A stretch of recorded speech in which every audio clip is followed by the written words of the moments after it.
दोस्तों, स्वागत करते हैं आपका IRA के डिफेंस सूट की आज की सीरीज में। तो चलिए बात करते हैं IF को रफाल और तेजस मार्क 1 के रुद्रम फर्स्ट मिसाइल सिस्टम के साथ इंटीग्रेशन से डबल थ्रेट का असेसमेंट करना पड़ रहा है। इंडियन एयरफोर्स IF अब रुद्रम फर्स्ट मिसाइल को रफाल और तेजस मार्क 1 फाइटर प्लान्स पे लगाने का प्लान कर रहा है। रुद्रम फर्स्ट एक इंडियन मिसाइल है जो डसो एविएशन के साथ डेवलप किया गया है। इसे एनिमी एयर डिफेंस सिस्टम जैसे रेडर्स और कम्युनिकेशन नेटवर्क्स को ख़त्म करने में मदद मिलती है।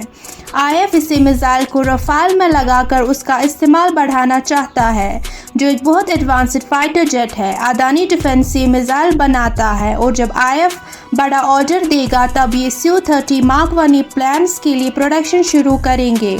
रुद्रम फर्स्ट टारगेट को ढूंढने में बहुत अच्छा है, सेफ है, आसानी से कंट्रोल हो सकता है और 100 से 150 किलोमीटर दूरी तक से चीज़ें तबाह कर सकता है। 1 से 15 किलोमीटर की ऊंचाई से लॉन्च करने के लिए तैयार है।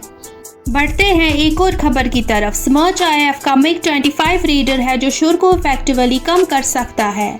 द MiG-25 एक सोवियत इंटरसेप्टर में एक यूनिक रेडर था जो RP-25 स्मर्च A TL-25 के नाम से जाना जाता है, जो भारी जैमिंग कंडीशंस में भी एक्यूरेट लॉक ऑन प्रोवाइड करने के लिए डिज़ाइन किया गया था। इसमें 600 किलोवाट तक की शक्ति थी जो burn through enemy electronic counter measures ECM कर सकता था, जिसे MiG-25 पायलट जैमिंग के बावजूद भी टारगेट को एम कर सकता था। स्मर्च एक अहम 90 सेकेंड्स प्रोवाइड करता था इंटरसेप्शन के लिए, जिसे मिग पायलट इलेक्ट्रॉनिक नॉइस को पार कर सकता था। मिग के एवोनिक्स में वैक्यूम ट्यूब्स का रिफ्लेक्शन कोल्ड वॉर की टेक्नोलॉजिकल रियलिटीज को दिखाता है, क्योंकि सोवियत इंजीनियर्स मानते थे कि vacuum tubes potential EMP attacks के प्रति बेहतर रेसिस्टेंस प्रोवाइड करते हैं।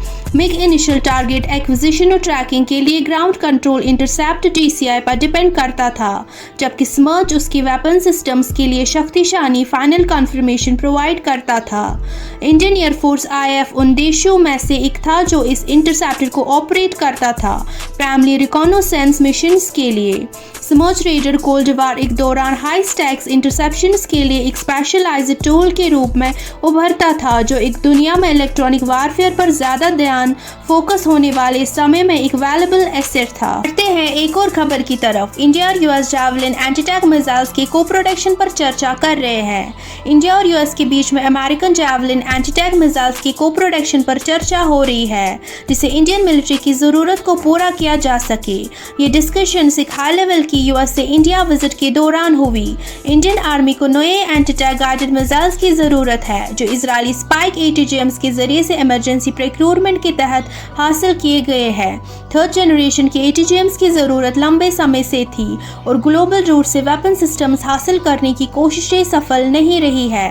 Defence research and development organisation भी अपने man portable anti tank guided missile MP ATGM की ट्रायल्स कर रही है, जिसे आर्मी की ज़रूरतों को पूरा किया जा सके। Indian MP ATGM weapon system को अलग अलग उड़ान के तरीकों में टेस्ट किया गया है, जिसे उसकी अच्छाई और इफेक्टिवनेस को दिखाया जा सके।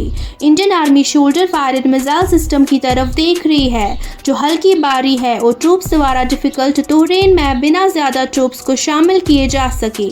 मिसाइल्स की को प्रोडक्शन के लिए इंडियन पार्टनर को बाद में पहचानने का फैसला किया जाएगा।